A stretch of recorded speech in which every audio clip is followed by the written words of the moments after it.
Pogled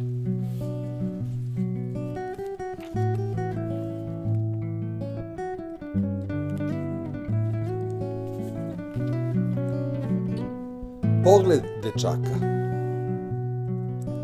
Nekad poželim da obiđem sve, da proputujem i vidim ceo svet. Nekad se zapitam u tišini u sebi zašto i to probao ne bih. Pa da mi zavide svi da pričam na sva zvona, video sam dvorac, kulu, neku belu kuću i velik toranj. Ali uvek bih se pitao da li to je sve bio san.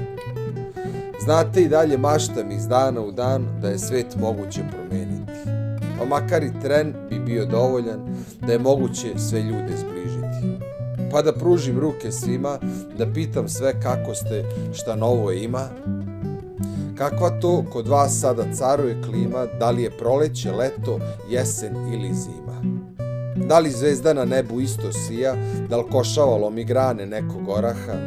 Oblak sivi, da li nekad se nasmeje, da li sunce vaše isto greje?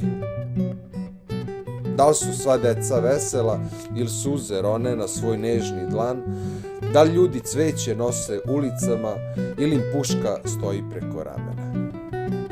Ma sve su to samo prazne priče koje svi nose ponekad u sebi i uvek jedna drugoj liče, ali opet ništa ja tu menjao ne bih.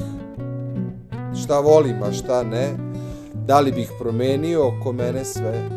I taj pogled dečaka da li je dovoljan, koji povuče me za rukav, nasmeje se i kaže mi dobar dan.